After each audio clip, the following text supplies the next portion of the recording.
देवी घेतले दान, हृदयी धरून या ध्यान, समाधी बैसला निर्वाण, कथा कीर्तन करीतो बाबा बाळचंद.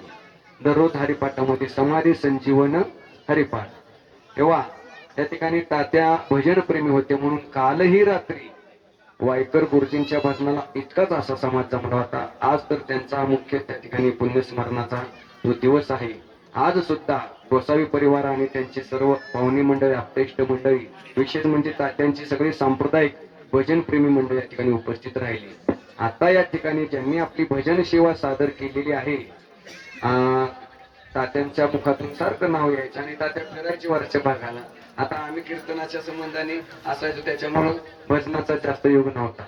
परंतु तात्यांची आवड ज्यांच्यावर होती अशा दोन्हीही भजन प्रेमी भजन सादर करणाऱ्यांचा या ठिकाणी भजनाचा कार्यक्रम झाला. तात्यांची जास्त आवड होती वायकर गुरुजी आणि या ठिकाणी प्रियांका ताई. आता प्रियांका ताईने येऊन आपल्या या ठिकाणी पहिल्याही तात्या इथं असताना बऱ्याच वेळाला त्या आलेल्या आहेत. तात्यांनी त्यांना बऱ्याच वेळाला आपल्या परिसरामध्ये भजनाला आणलेलं आहे. तेव्हा त्यांनी अतिशय उत्कृष्ट त्यांनीच आपली भजनाची सेवा सादर केलेली. त्याचबरोबर आपल्या परिसरातील सुद्धा सर्व भजनी मंडळ रात्री सुद्धा आली होती, आताही आलेले.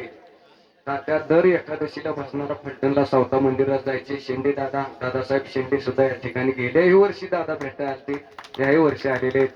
निरावागतचे भजनी, घाडगेवाडीची मंडळी, राजाळ्याचे, खटके वस्तीवरले, त्याचबरोबर फलटणची आधी करून झिरपवाडी, सासकल नाही का, त्याचबरोबर तातावड्याचे आमचे मारुती महाराज शिंदे आलेले.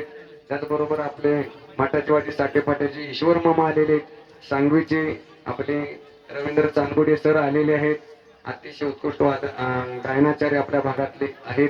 त्याचबरोबर हे दालवडीचे पालखी महाराज आलेले आहेत.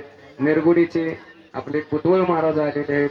त्याचबरोबर आपले स्थानिक भजनी मंडळी सुद्धा आणि परिसरातील निरावागाचे सुद्धा राजकीय क्षेत्रातील, पारमार्थिक क्षेत्रातील, भजन क्षेत्रातील, सर्व क्षेत्रातील सर्व मंडळी तात्यांच्या प्रेमाखातर आज या तात्यांच्या पुण्यस्मरणाला सगळ्यांनी उपस्थिती दाखवलेली आहे.